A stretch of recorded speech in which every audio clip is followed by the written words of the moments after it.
Pertanyaan ini sangat baik dan menarik. Hindu kok beda-beda? Enggak sama.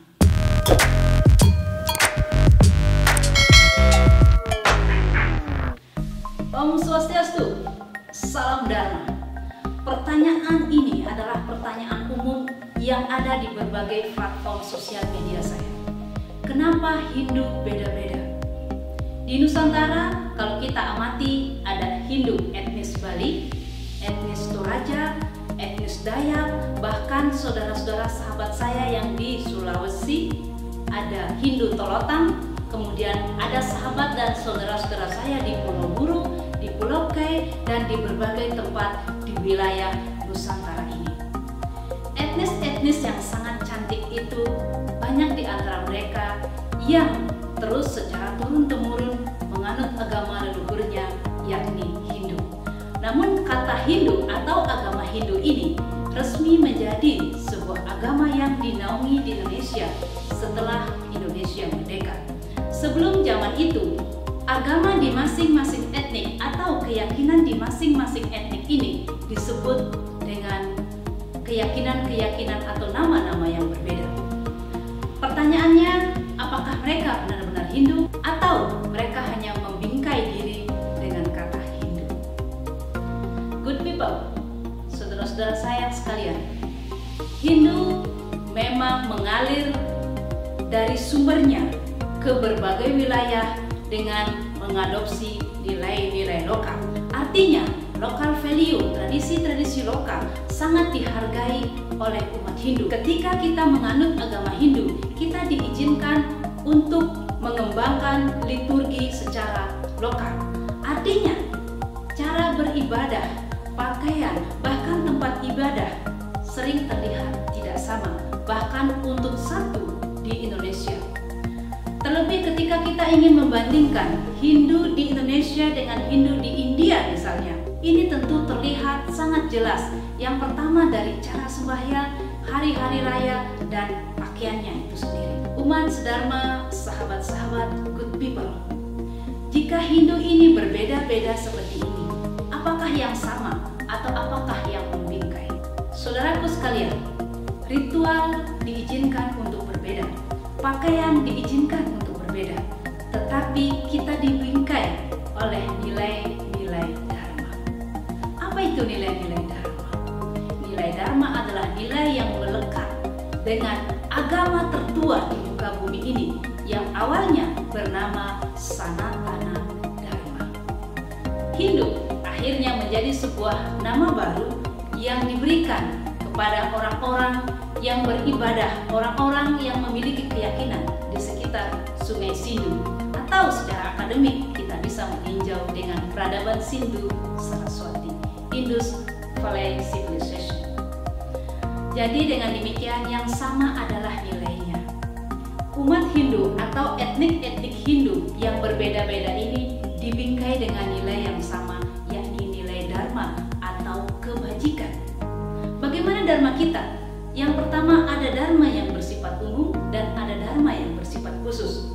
Dharma yang bersifat umum adalah kebajikan-kebajikan yang berlaku secara umum. Misalnya Tattva Asi, Vasudhaiva Kutumbakam, ataupun Ahimsa. Ahimsa adalah konsep tanpa kekerasan. Ini tidak langsung merujuk pada konsep tidak boleh membunuh binatang apapun, tidak. Tetapi kekerasan yang dimaksud adalah dalam konteks kita tidak boleh menyakiti sesama manusia dengan makhluk lain, dengan hal-hal lain, dengan benar-benar tujuan untuk menyakiti. Jika digunakan untuk tujuan tertentu, tentu kita dapat maklumi bahwa hal ini tujuan utamanya memang bukan untuk menyakiti. Kemudian yang sama adalah kita memiliki kerangka teologi. Secara keilmuan, teologi Hindu dibagi atas Nirguna Brahman dan Saguna Brahman. Dalam tataran Saguna Brahman ini ada dewa-dewa, pariwara dewata, sampai dengan arca-arca dewata yang oleh orang yang tidak mengerti disebut dengan berhala. Kita diizinkan untuk memuja dewata yang berbeda, tetapi tujuan akhirnya adalah sama, yakni Brahman. Demikian juga tujuan akhir dari orang Hindu adalah sama, yakni moksa sebagai tujuan tertinggi. Jadi dengan demikian Hindu yang tampaknya berbeda-beda dari sisi luar, dari sisi ritual, nama-nama hari raya, bahkan pakaian, itu bukanlah masalah karena Hindu mampu membingkai dengan nilai. Jadi apapun etnik kita, apapun tata cara kita, yang paling penting jangan kita lupakan adalah nilai-nilai Dharma. Konsep Wasudaiwa Kutumbakam adalah konsep yang merangkai, konsep yang menyatukan bagaimana orang-orang Hindu diajarkan untuk bersikap baik kepada dirinya sendiri, kepada keluarganya, kepada masyarakatnya, kepada sesama orang Hindu, dan kepada orang asing sekalipun. Jadi Hindu memiliki tujuan yang tinggi.